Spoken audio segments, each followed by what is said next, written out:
Tonight, we begin with a political earthquake that Republican insiders had feared, party strategists had dismissed, and Trump loyalists had quietly prepared for. A confrontation that unfolded not over months of careful planning, but in a matter of hours. Hours that exposed deep fractures within the Republican Party. Hours that forced every GOP lawmaker to pick a side. Hours that may have permanently altered the trajectory of American conservatism. What Donald Trump did today crossed a line that Republican leadership had hoped would hold through the 2024 election cycle and beyond. And when that line broke, the GOP establishment did not hesitate. They responded with defiance, coordination, and a level of pushback we haven't seen since the earliest days of Trump's political rise. But Trump, as he has done so many times before, appears ready for war. And this time, he's not fighting Democrats. He's fighting his own party.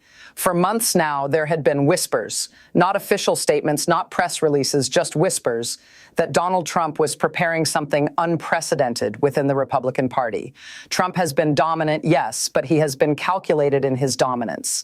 His moves have followed a certain rhythm, a predictability, almost a choreography that allowed Republican leaders to maintain the illusion of party unity.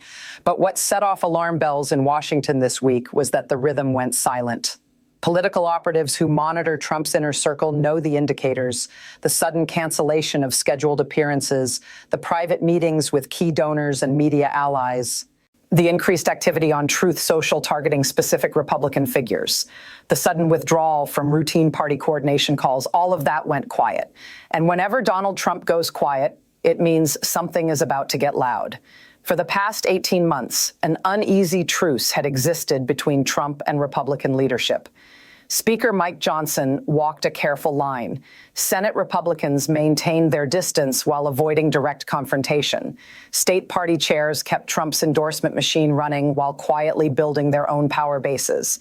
Everyone understood the arrangement. Trump gets the nomination, the party gets his voters, and nobody rocks the boat until November.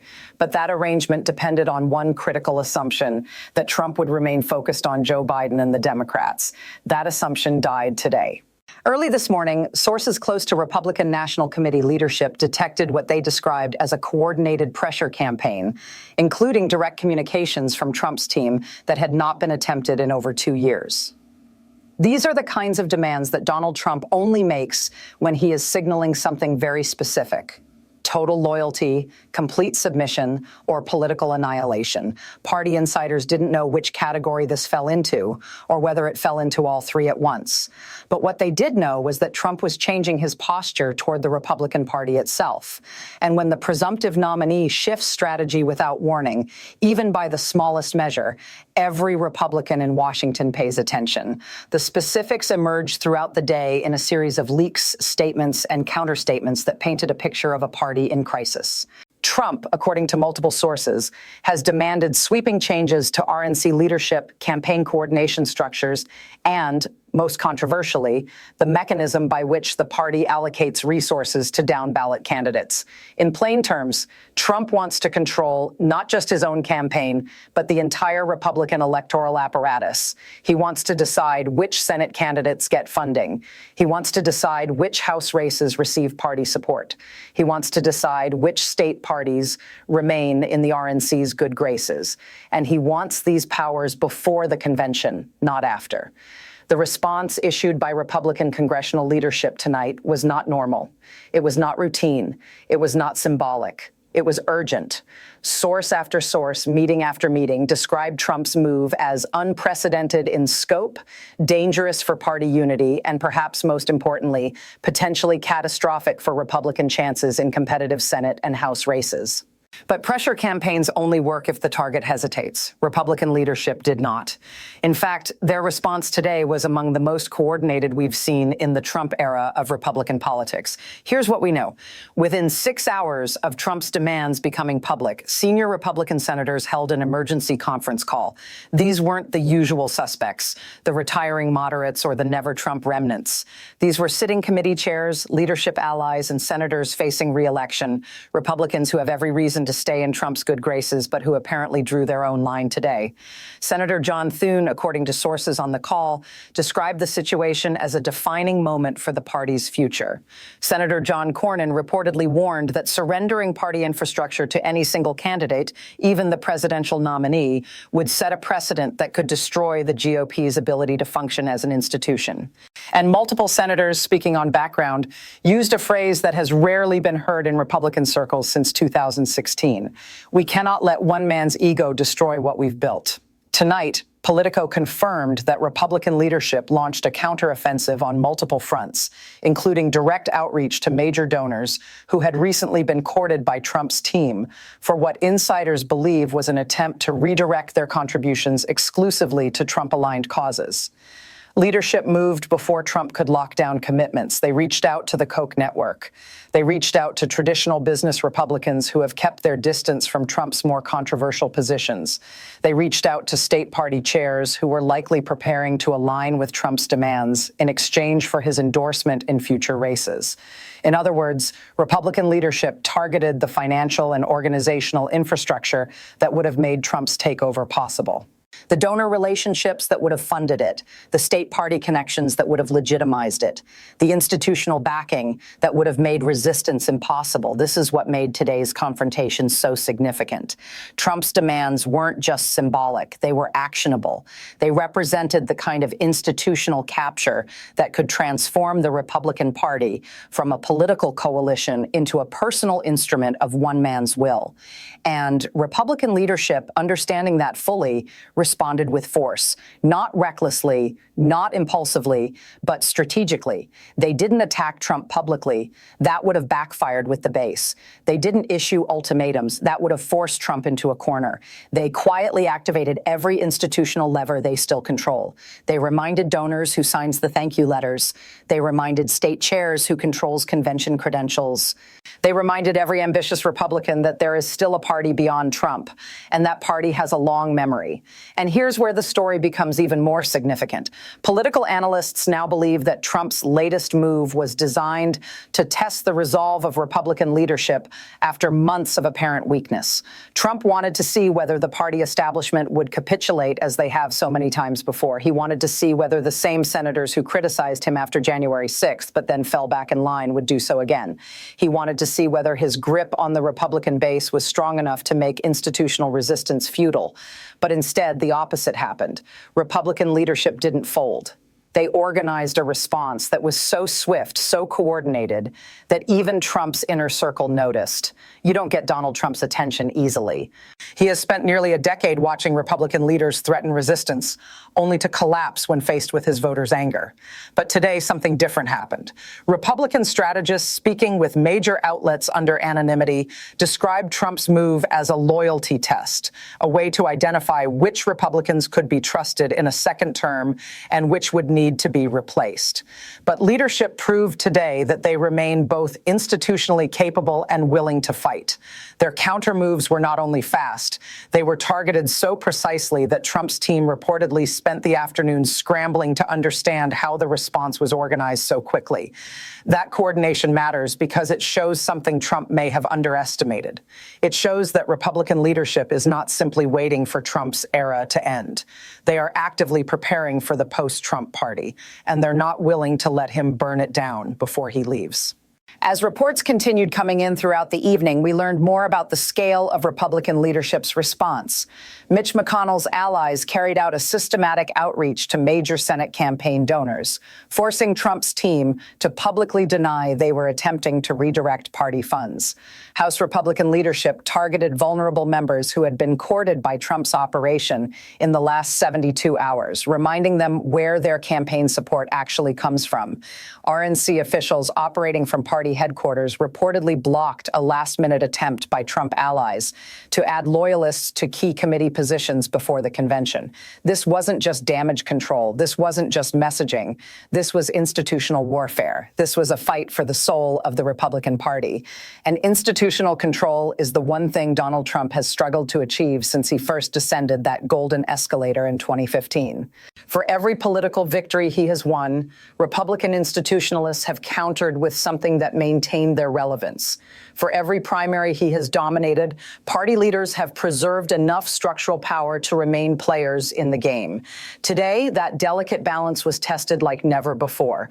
Remember, Donald Trump thought Republican resistance died after his acquittal in the second impeachment trial. He thought Liz Cheney's defeat in Wyoming proved that no Republican could survive opposing him.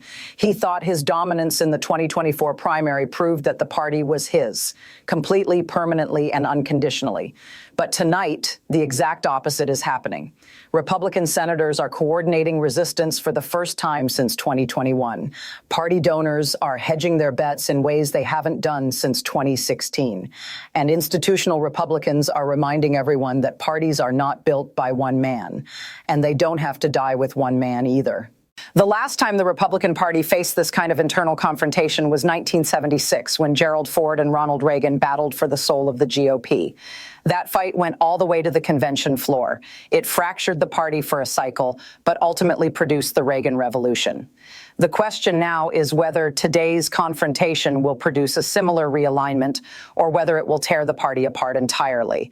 What makes this moment so dangerous and so consequential is that Trump's latest move happened at a time when the Republican coalition is under maximum pressure.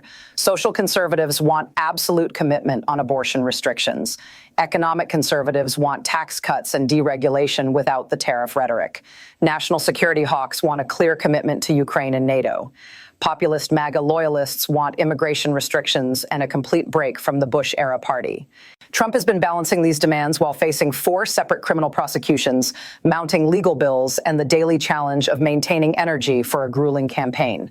And when leaders in that position make sudden power grabs, they're not doing it from strength. They're doing it from pressure. They're doing it from vulnerability. They're doing it because they sense, perhaps correctly, that the window for consolidating control is closing. Trump is 78 years old. If he loses in November, his hold on the party will weaken dramatically. If he wins but fails to install loyalists in every key position, he will face the same internal resistance that hampered his first term. Today's move was about eliminating that resistance before it can form. Republican leadership understood this, and they acted accordingly. The joint statement issued by Republican congressional leadership, now circulating widely among party insiders, was designed to signal that the GOP establishment is not willing to allow a hostile takeover of party infrastructure. Senior officials said plainly that Trump's demands were inconsistent with the cooperative approach that has defined our party's success. That is diplomatic language for, we're not handing over the keys to the kingdom. You don't usually hear that tone from Republican leadership unless something serious is at stake. For years, the pattern has been predictable. Trump demands, leadership grumbles privately, then ultimately complies. Today broke that pattern. Whether it stays broken depends on what happens in the next 72 hours. Meanwhile, Donald Trump addressed supporters at a fundraising event in a defiant, unapologetic speech tonight. He said, "There are people in our party who still don't understand what we're fighting for. They think this is about them. It's not. It's about you." He said, "I've carried this party on my back for almost 10 years. Every House seat we've won, every Senate race we've competed in, they owe that to the movement we've built." And he said, "Anyone who stands in the way of what we're doing isn't a Republican. They're part of the swamp, and we're going to drain it, even if some of it is in our own party." These are not rhetorical flourishes. These are statements from a political leader who understands just how high the stakes have become, and who is willing to burn bridges to achieve his objectives. Here's what makes the situation even more concerning. Trump's latest move wasn't isolated. Along with his demands for institutional control, Steve Bannon's media operation also launched coordinated attacks on specific Republican senators who have shown independence from Trump. Trump-aligned super PACs redirected advertising spend to primary threats against incumbent Republicans who resisted the demands. MAGA influencers on social media increased their targeting of RNC officials who have maintained relationships with non-Trump Republicans. All of this happened within the same 48-hour period. When Trump moves multiple pieces at once, it means something larger is underway. This isn't just a negotiating tactic. This is a systematic attempt to purge the Republican Party of anyone who might resist a second Trump term. Political analysts are now considering several possibilities. One is that Trump is preparing to replace RNC leadership entirely before the convention with hand-picked loyalists who will answer only to him. Another is that Trump is attempting to force a public confrontation that will rally his base against the Republican establishment, turning intra-party conflict into a campaign asset. A third possibility, but the one worrying party strategists the most, is that Trump is attempting to create conditions where any Republican who opposes him can be credibly labeled a traitor to the movement. But today, Republican leadership took that card off the table. They didn't wait for the attack to land. They didn't try to negotiate quietly. They didn't hope the problem would go away. They responded with institutional force that demonstrated they still control levers of power Trump needs.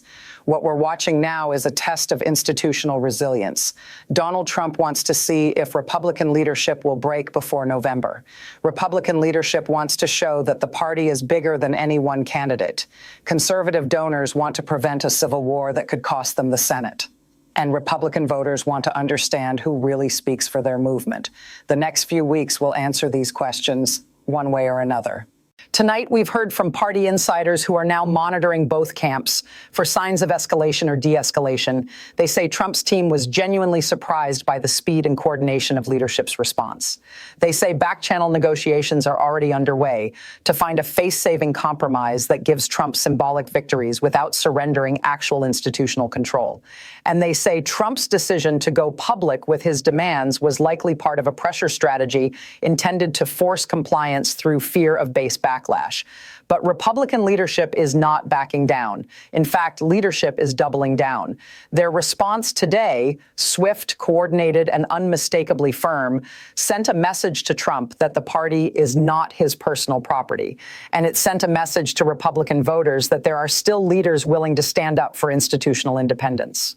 Whether that message resonates with a base conditioned to follow Trump's lead is the question that will define the next phase of this confrontation. As the week goes on, we expect more details to emerge about what exactly Trump hoped to achieve with today's power play. But what we do know is that Republican leadership's response was timely. It prevented Trump from locking down donor commitments before resistance could form. It demonstrated that institutional Republicans still have the capacity for coordinated action. And it established a precedent that demands for total control will not go unchallenged. What happens next will depend on what Donald Trump does in the next 72 hours. If he backs down, this moment will be remembered as the day Republican leadership finally found its spine. If he escalates, Republican leaders have already shown they are prepared for a prolonged fight. They have shown they are ready to respond. They have shown they understand what is at stake. The question is whether their resolve will hold when Trump brings the full weight of his movement against them. History suggests caution, but today suggests something may have changed.